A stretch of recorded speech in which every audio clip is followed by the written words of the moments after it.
कहाँ तक पढ़े जी? कहाँ तक पढ़नी बुआ? कौन कौन संख्या पढ़े शुरू से बताइए। कौन कौन संख्याएं पढ़े? शुरू में पढ़ा प्राकृत संख्या, नेचुरल नंबर, उसके बाद पूर्ण संख्या, उसके बाद पूर्णांक, पूर्णांक के बाद और बहुत सारी संख्याओं का अध्ययन किया। चलिए आइए देखते हैं सह अभाज्य संख्या को। सह अभाज्य अंग्रेजी में एकरा कहेंगे को प्राइम नंबर।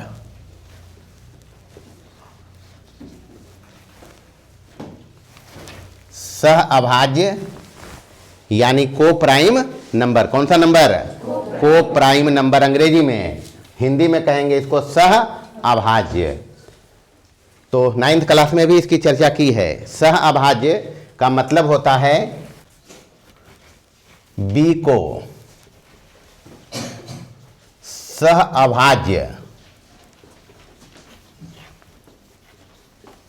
कहा जाता है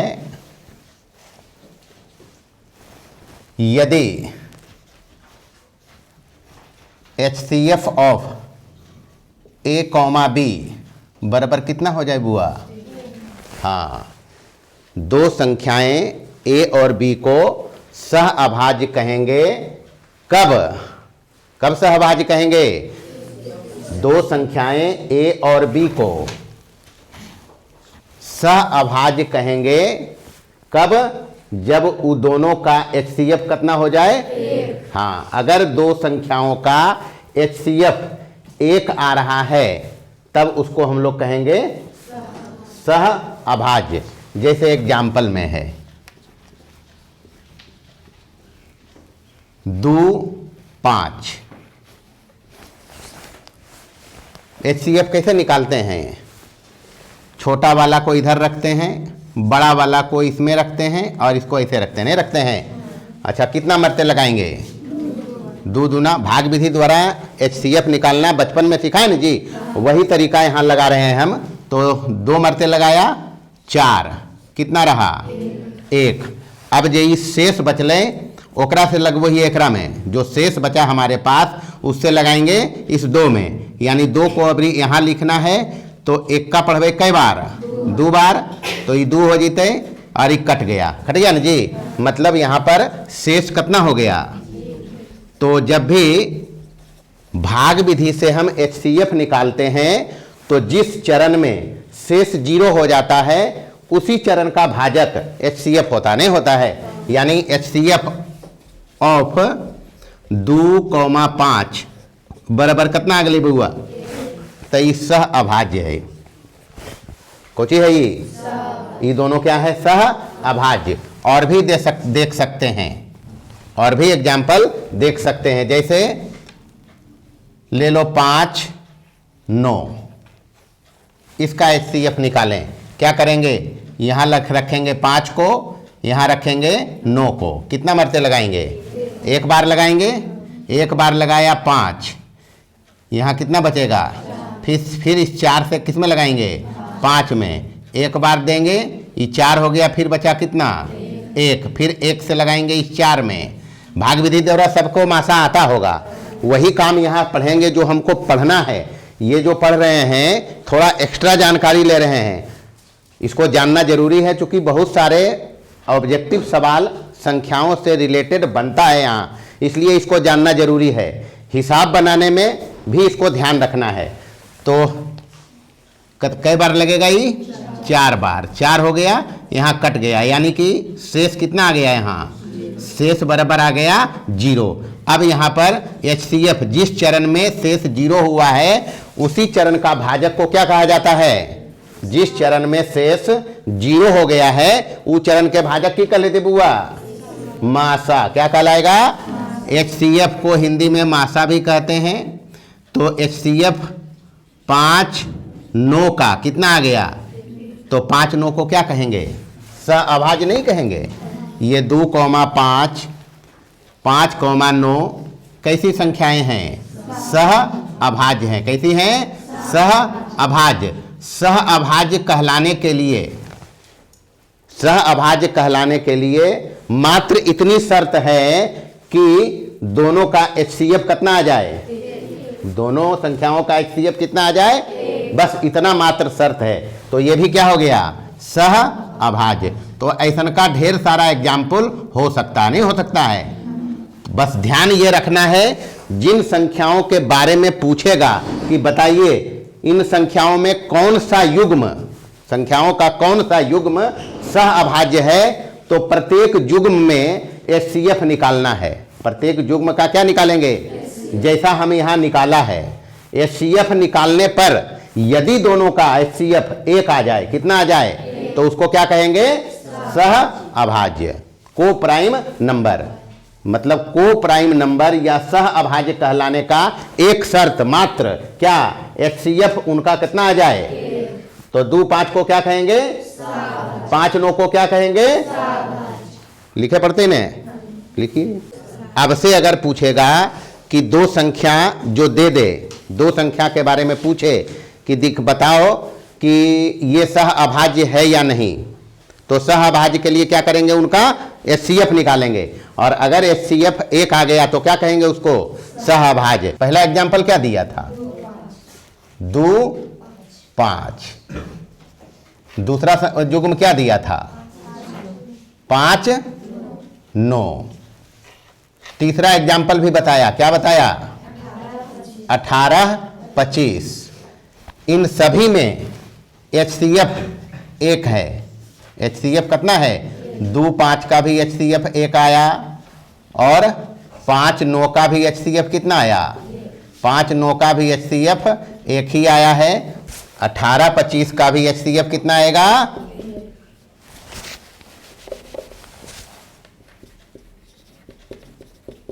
1। तो यानी ये सभी क्या है, सह अभाज्य।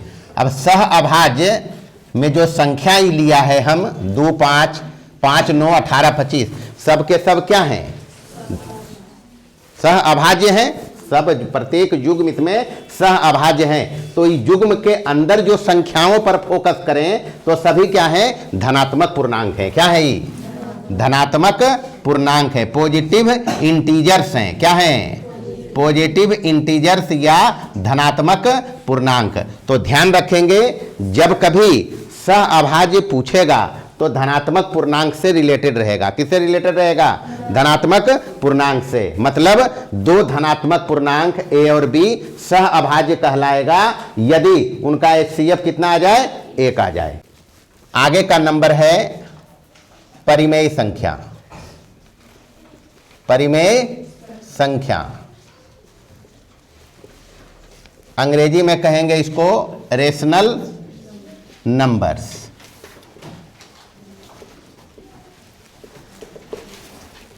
कौन सा नंबर जी, रेशनल नंबर, परिमेय संख्या।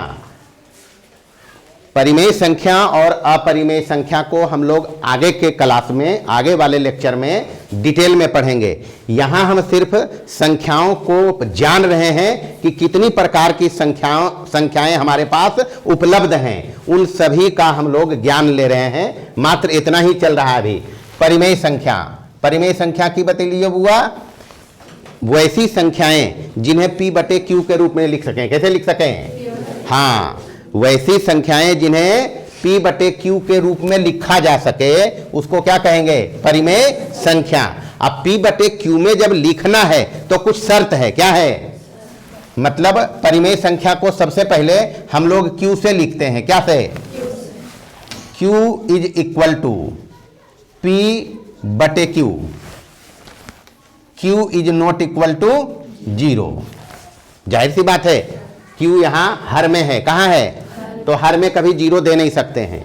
हर में कभी 0 दे नहीं सकते, क्योंकि किसी भी संख्या के हर में अगर 0 चला जाए तो रिजल्ट अपरिभाषित हो जाता है। क्या होता है वो, मतलब समथिंग, कुछ भी रहे ऊपर में कुछ भी रहे और बटे नीचे क्या रहे, इसको हम लोग जानते हैं अपरिभाषित है ये। क्या है, इसलिए इस रिजल्ट के मद्देनजर, इस परिणाम के मद्देनजर हम 0 को कभी हर में नहीं रख सकते। तो ये शर्त वाजिब है कि संख्या जिसको p बटे q के रूप में लिखें, q is not equal to 0 होना चाहिए, और साथ ही ये भी चाहिए कि p और q पूर्णांक हो।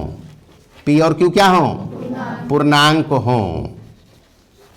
तब इसको कहेंगे हम परिमेय संख्या। क्या कहेंगे? मतलब जिन संख्याओं को p बटे q is not equal to 0 और p और q पूर्णांक होने चाहिए, उसमें हम लिख सकें, उस फॉर्म में लिख सकें। कौन फॉर्म? p बटे q is not equal to, और p और q पूर्णांक, तभी परिमेय संख्या है। कैसी संख्या है? परिमेय संख्या। एग्जाम्पल में जो संख्याएं p बटे q के रूप में रहेगा वो परिमेय संख्या है। कैसी संख्या? 1/2 कैसी संख्या है?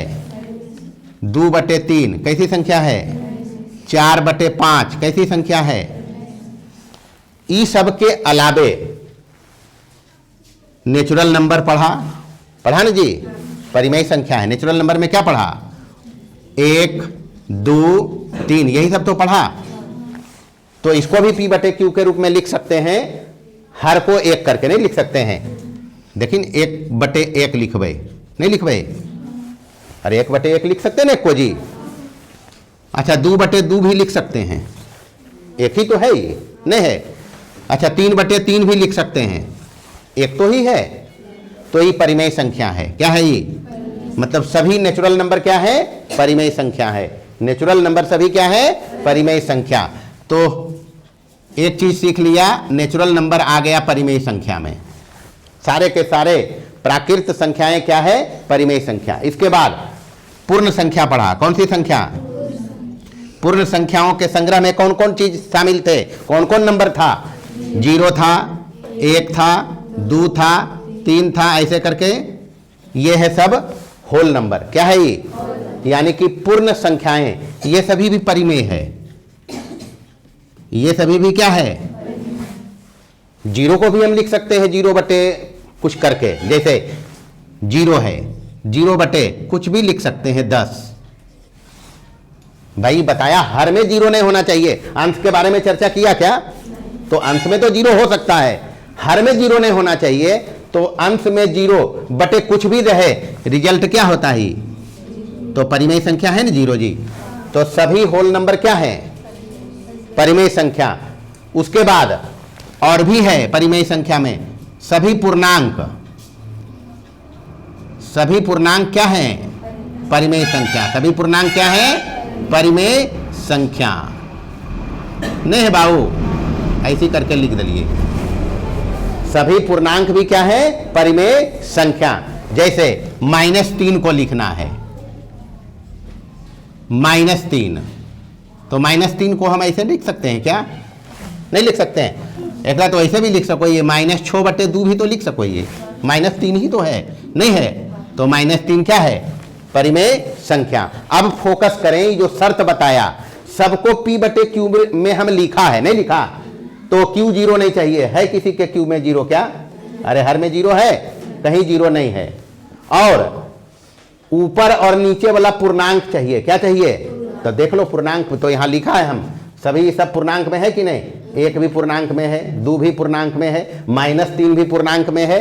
तो पूर्णांक होना चाहिए p और q को, और q 0 नहीं चाहिए। तो ये है परिमेय संख्याएं। क्या है? परिमेय संख्याएं। इसके अलावे परिमेय संख्या दशमलव वाला भी होता नहीं होता है? दशमलव में जिसको हम लोग व्यक्त करते हैं वो ही परिमेय संख्याएं हैं। जैसे दशमलव। दशमलव में कौन कौन होवे बुआ? शांत प्रसार पढ़ाया, अशांत प्रसार पढ़ाया। परिमेय संख्याओं का दशमलव प्रसार 2 तरह से पढ़ा। शांत वाला, तो शांत प्रसार वाला कैसे हल है? जैसे 1.5 शांत है, दशमलव के बाद अंक उतना है कि हम गिन दें तो शांत है वो। अशांत और आवर्ती। अशांत और जैसे 1.3 और 11 हले रेकरिंग, तो ऐसा का भी होते। कैसन संख्या? परिमेय संख्या कहलाने के लिए इतना शर्त है कि संख्याओं को हम p बटे q is not equal to 0 और p q कहां से में लिख दें, वो परिमेय संख्या है। कैसी संख्या? दशमलव इसका कैसा होता है? शांत प्रसार और अशांत प्रसार। शांत में दशमलव के बाद गिनने योग्य अंक रहेंगे, मतलब उतना अंक रहेगा कि हम गिन के बता देंगे, नहीं बताएंगे। और अशांत में दशमलव के बाद किसी अंक पर या अंक के किसी खंड पर की पुनरावृत्ति हो सकती है, उस पर रेकरिंग हो सकता है। क्या हो सकता है? तो एकरा कहबे परिमेय। जल्दी से लिखें। मोटा मोटी हमने देखा परिमेय संख्या मतलब कि P बटे Q, Q is not equal to, और P और Q क्या होना चाहिए? पूर्णांक। तो परिमेय में आ गया कौन कौन नंबर अपना? प्राकृत संख्या भी आ गया, होल नंबर भी आ गया और पूर्णांक भी आ गया। तो इस सब मिला के परिमेय में है। मतलब काम की बात जो हम सीखा, जितना लिखा है, अगर उसको समझता है तो क्या समझा? काम की बात है ये। प्राकृत संख्याएं पूर्ण संख्याओं में शामिल है, नहीं है? पूर्ण संख्याएं पूर्णांक में शामिल है, नहीं था? पूर्णांक संख्याएं Q में शामिल था। Q मतलब परिमेय संख्या, Q मतलब, तो इसमें सबसे बड़ा संग्रह क्या हो गया? परिमेय संख्या। मतलब अगर एकरा हम बनाइए, ये परिमेय है। क्या है ये?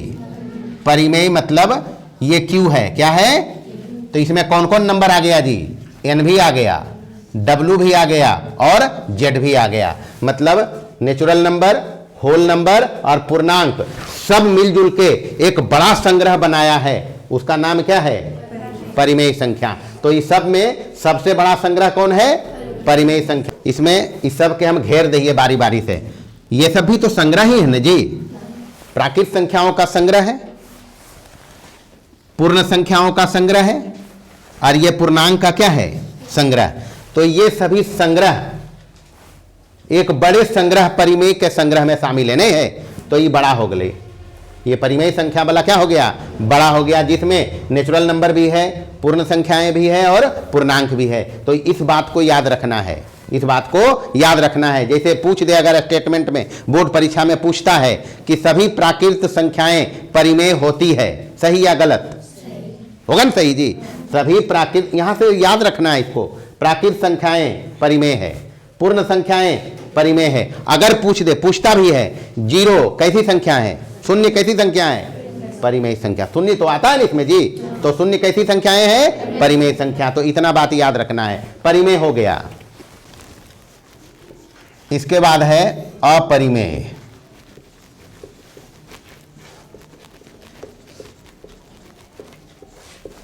इरेशनल नंबर, इरेशनल नंबर, अपरिमेय संख्या। परिमेय में देखा कि जिसको हम P बटे Q के रूप में लिख दें, यही देखा जी। तो अपरिमेय किसको कहेंगे? जो परिमेय नहीं है, मोटा मोटी याद रखिए, जो परिमेय नहीं है। अब इसमें सारा बात आ गया, नहीं आ गया? परिमेय अगर होता तो हम उसको P बटे Q के रूप में लिखते, और Q is not equal to 0 और PQ क्या? पूर्णांक। यानी अगर ये परिमेय नहीं है तो इसको हम ऐसे नहीं लिख सकते हैं। P बटे Q, Q is not equal to 0, PQ क्या होना चाहिए? पूर्णांक के रूप में नहीं लिखा जा सके। यही लिखेंगे जी, नहीं लिखा जा सके। तो इसको क्या कहेंगे हम लोग? अपरिमेय संख्याएं। मतलब वो सभी संख्याएं अपरिमेय कहलाएंगी जो परिमेय नहीं है। चूंकि परिमेय को अभी हम देखा कि परिमेय को P बटे Q के रूप में लिखते हैं, जहां Q 0 नहीं है और PQ क्या है? जब ये परिमेय नहीं है, इसका मतलब अपरिमेय संख्या को ऐसे हम लोग नहीं लिख सकते। यही नहीं जी। एग्जाम्पल में जैसे √2 लिख सकते हैं, कमी लिख दिए हिस्बा बनाने घड़ी। तो कभी कभी आप लिखते हैं सर, हाँ लिखते हैं √2 बटे 1 लिख देवे, नहीं लिखबे? 2 बटे √2 सब √2 ही है। आप देखें 2 के मतलब की हो गए? √2 गुने √2 हो गया ना जी। और नीचे √2 कट गया तो क्या बचा? √2 नहीं बचा। तो सब हम रूट 2 ही लिखा है, P बटे Q के रूप में भी लिखा है, बटा में लिखल नहीं है। लेकिन आगे का शर्त तो ये सेटिस्फाई नहीं कर रहा है कि अगर P बटे Q के रूप में लिख रहे हैं तो Q 0 नहीं चाहिए, 0 भी Q नहीं है। Q 0 है क्या? बाद वाला शर्त क्या कहता है? PQ पूर्णांक होना चाहिए। PQ क्या होना चाहिए जी? पूर्णांक। PQ कहां से आना चाहिए? तो रूट 2 वाला देखनी है कभी पूर्णांक हले रूट 2? अरे पूर्णांक में रूट 2 था जी, तो फिर गड़बड़ा गए ने। तो एक मतलब रूट 2 टाइप का जो भी संख्या आएगा वो क्या होगा? अपरिमेय। और भी संख्या है, रूट 3 हो गया, रूट 5 हो गया, रूट 6 हो गया, रूट 7 हो गया, रूट 8 हो गया, इसी प्रकार से और भी जाएगा। पाई होता है, पाई भी क्या है? अपरिमेय संख्या। पाई बटे 2 क्या संख्या है? अपरिमेय संख्या। पाई बटे 3 क्या है? अपरिमेय संख्या। अब इसमें सवाल में कभी कभी ट्विस्ट डाल देता है। क्या लिखेगा? जैसे सवाल में पूछा, क्वेश्चन में रूट 2 लिख दिया, रूट 3 लिख दिया, रूट 4 लिख दिया और रूट 5 लिख दिया, और पूछेगा इसमें से, ये लिख दिया सवाल में, इनमें से कौन सी संख्याएं अपरिमेय नहीं है? कौन सी संख्या अपरिमेय नहीं है? हाँ, रूट 4 इसमें अपरिमेय नहीं है। रूट 4 बराबर कितना हो गया बउआ? तई तो परिमेय ने बतैलियो, नहीं बताया? ये कैसा संख्या है? तो ये करता है, सब रूट वाला दे देता हो, काहे कि तो समझ जाता है कि रूट वाला देंगे तो गड़बड़ाएगा, कि रूट वाला जानता है अपरिमेय होता है, तो रूट में दे दो एगो ऐसा को। रूट 9 दे देगा तो रूट 9 के वर्गमूल कितना हो गए? तो रूट से तो 3 बाहर आ जाते, 9 रहते तब, तो 3 कैसन संख्या हो गए? परिमेय संख्या। तो ध्यान रखना है, अपरिमेय संख्या मतलब जो परिमेय नहीं है। अगर वो परिमेय नहीं है तो उसको परिमेय के रूप में नहीं लिख सकते हैं। P बटे Q, Q is not equal to 0 और PQ क्या? पूर्णांक। तो इस रूप में नहीं लिखे, वो अपरिमेय संख्या है। एग्जाम्पल में हम करके दिखा दिया है कि हिसाब बनाने के दरमियान हम ऐसा काम कर लिया करते हैं, नहीं करते हैं? तो ये P बटे Q तो है, Q 0 भी नहीं है, लेकिन ये जो पूर्णांक वाला शर्त है ये तो यहां संतुष्ट नहीं हुआ जी।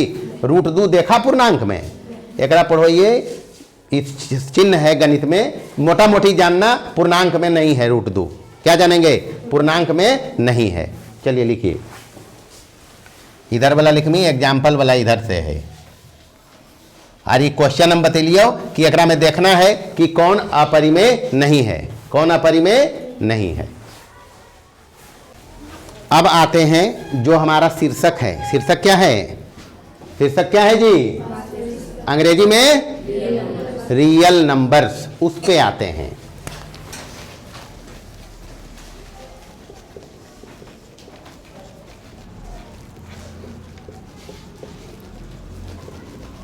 वास्तविक संख्याएं। अभी तक जो पढ़ रहा था उसमें ये एको बार नहीं आया था, नहीं ना आया था, तो लग रहा भी रहा होगा कि पढ़ना वास्तविक संख्या है, पढ़ कुछ और रहे हैं। तो काम की बात ही है, सब ऑब्जेक्टिव सवाल में पूछे जाते हैं। अभी और भी बहुत सारे काम की बात है जिसकी चर्चा करेंगे। हिसाब में बहुत कुछ बात आवश्यक नहीं है, बस एक चीज एक्सरसाइज जब पहला पढ़बे ओकरा में चलते यूक्लिड विभाजन प्रमेयिका। क्या चलेगा? हाँ, यूक्लिड विभाजन प्रमेयिका।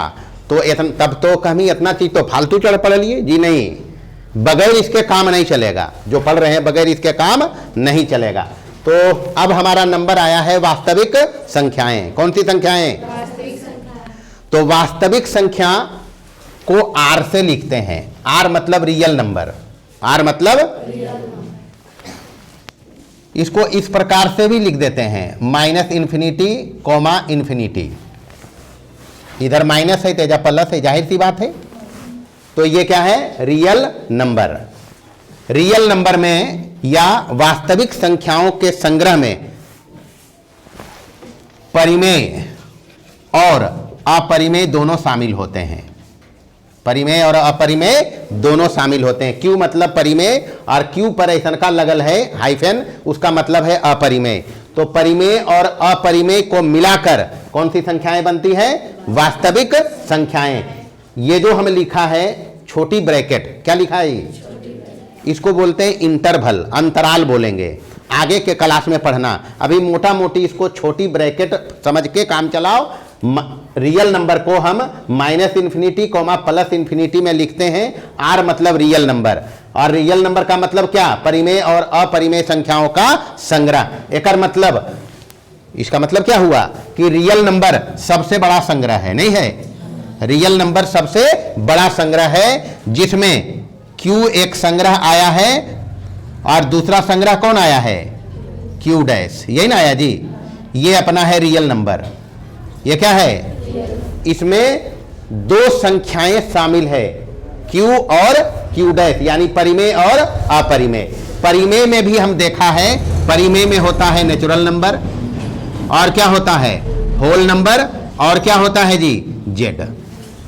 तो सबसे बड़ा संग्रह क्या हो गया, रियल नंबर या वास्तविक संख्याएं। जितना भी नंबर तुम लोग जानते हो क्लास 10वां तक, 10th तक, वो सारा नंबर रियल है। क्या है, हिसाब बनाने में जितना नंबर का, जितनी संख्याओं का उपयोग आप लोग करके आए हो या करोगे, वो सब क्या है, नंबर। एक और भी होता है काल्पनिक संख्याएं। कौन सी संख्याएं, तो आगे के क्लास में पढ़ेंगे, यहां बताने से कोई फायदा नहीं है, उस पर हिसाब आगे आएगा, क्यों उसको खोजा गया उसकी भी चर्चा करेंगे आगे के क्लास में। अभी जान लो, जितना नंबर तुम लोग जानते हो हिसाब बनाने में, जितना नंबर का तुम लोग उपयोग किए हो या करोगे, वो सब क्या है, समझ गया, वास्तविक संख्याएं। वास्तविक संख्याओं को हम लोग नंबर लाइन पर व्यक्त करते हैं। किस लाइन पर, नंबर लाइन पर। एकरा बोलो ये वास्तविक संख्या रेखा। क्या बोलेंगे, वास्तविक संख्या रेखा। इधर होता है -∞ और इधर होता है +∞। यह है वास्तविक संख्या रेखा। कौन चीज, वास्तविक संख्या रेखा। और वास्तविक संख्या रेखा का प्रत्येक बिंदु एक वास्तविक संख्या को व्यक्त करेगा। काम की बात, वास्तविक संख्या रेखा का प्रत्येक बिंदु एक वास्तविक संख्या को व्यक्त करता है। वास्तविक संख्या को व्यक्त करता है। इस बात को गांठ बांध लेना है। इस बात को क्या करना है, गांठ बांध लेना है कि वास्तविक संख्या रेखा पर का प्रत्येक बिंदु एक वास्तविक संख्या को व्यक्त करेगा, और वो वास्तविक संख्याएं या तो परिमेय होगी या, इस बात को याद रखना है, वास्तविक संख्या रेखा का प्रत्येक बिंदु एक वास्तविक संख्या को व्यक्त करता है। वो वास्तविक संख्याएं या तो परिमेय होगी या, यानी वास्तविक संख्याएं परिमेय होती है या अपरिमेय होती है, यानी परिमेय और अपरिमेय संख्याओं के संग्रह को, कलेक्शन को क्या कहेंगे, वास्तविक। लिखिए, बहुत मजा आएगा गणित में। गणित सजा वाला सब्जेक्ट नहीं है, बस इसमें इंटरेस्ट बनाना है। क्या बनाना है, इंटरेस्ट बनाओगे, गणित से बढ़िया कोई सब्जेक्ट नहीं है। और वैसे हर वो सब्जेक्ट अच्छा है जिसमें आपका इंटरेस्ट है, पढ़ने की रुचि है, वो सब सब्जेक्ट बढ़िया है। और यहां कंसेप्ट को बताकर मैं चीजों को इतना आसान कर दूंगा कि गणित कभी बोझ नहीं लगेगा। समझ लिया, चीजों को कंसेप्ट से अगर चलेंगे तो कोई भी यहां आसान, कोई भी यहां कठिन कार्य नहीं मिलेंगे, सब काम आसान रहते। अभी तक हम इसमें जितने नंबर हमारे काम में आते हैं सभी का अध्ययन किया, कर लिया ना जी। तो संक्षेप में शुरू से फिर से सब नंबर को हम लोग देख लेते हैं।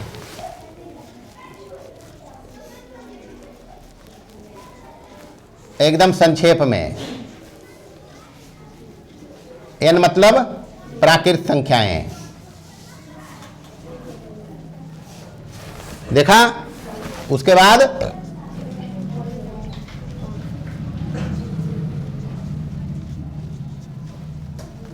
यही देखे। उसके बाद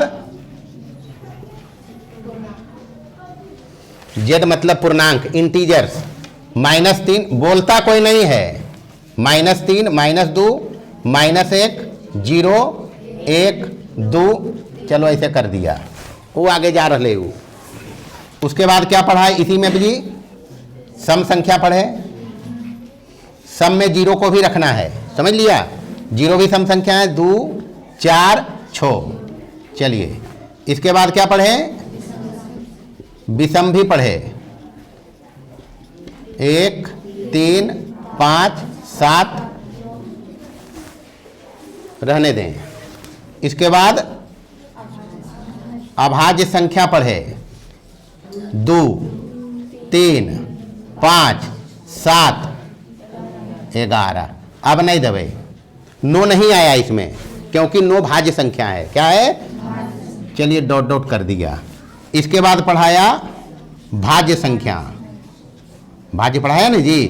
भाज्य मतलब 4 6 8 9 10, ये सभी क्या हैं? भाज्य संख्याएं हैं। अच्छा इसी में एक नंबर और पढ़ा, पहले सम अभाज्य बेटा, सम अभाज्य। सम अभाज्य अकेला नंबर है 2, है ना जी? सम अभाज्य पढ़े। इसके बाद सह अभाज्य। सह अभाज्य में क्या पढ़े? सह अभाज्य में क्या पढ़े? हाँ, अगर दो संख्या अपने पास धनात्मक पूर्णांक a और b है, उनका HCF कितना आ जाए तो a और b को क्या कहेंगे? सह अभाज्य। क्या कहेंगे? सह अभाज्य हैं। ये पढ़ लिया। क्या है a और b? सह अभाज्य हैं। अगर a और b दो धनात्मक पूर्णांक इस प्रकार के हों कि दोनों का HCF कितना आ जाए? HCF मतलब मासा। HCF मतलब की मासा मतलब मासा का पूरा नाम महत्तम समापवर्त्य, यही ना जी? तो महत्तम समापवर्त्य 1 आ जाए तो क्या कहेंगे? उसको सह अभाज्य। और क्या पढ़ा? और पढ़े ना जी? परिमेय संख्या। परिमेय संख्या का मतलब P बटे Q। Q is not equal to, और P और Q पूर्णांक से। कहां से? परिमेय संख्या पढ़ा। उसके बाद क्या पढ़ा? अपरिमेय। अपरिमेय मतलब जो परिमेय नहीं है। मोटा मोटी बात, जो परिमेय नहीं है। बाकी क्या है इसकी चर्चा कर दिया है डिटेल्ड में। थोड़ा सा संक्षेप में हम देख रहे हैं, जो नंबर को पढ़ा है उसको लिस्ट कर रहे हैं। इसके बाद क्या पढ़ा? वास्तविक संख्याएं। क्या पढ़े? वास्तविक संख्याएं। वास्तविक संख्याएं मतलब हो गया r बराबर -इन्फिनिटी, प्लस इन्फिनिटी, खुला अंतराल में। ये कह रहा पढ़ो, ये खुला अंतराल। क्या पढ़ते हैं? खुला अंतराल मतलब -इन्फिनिटी भी हमको पता नहीं है। अगर बंद कर दे, जैसे अगर बंद करके लिख दे, अगर बंद करके नहीं लिखेंगे, फालतू बात। अभी आगे पर समझना, ये खुला अंतराल के मतलब -इन्फिनिटी प्लस इन्फिनिटी हमको पता नहीं है। हमको पता नहीं है, इसलिए खुला अंतराल एकरा बोलो। ये इसको क्या बोलेंगे? खुला अंतराल। तो वास्तविक संख्या -इन्फिनिटी टू इन्फिनिटी, या फिर इसको ऐसे भी लिख सकते हैं संग्रह के रूप में Q, और Q पर हाइफन लगा दें, डैश पढ़ें। मतलब परिमेय और अपरिमेय का संग्रह क्या कहलाएगा? वास्तविक। इतनी संख्याओं का भी अध्ययन हम लोग डिटेल्ड में कर लिया।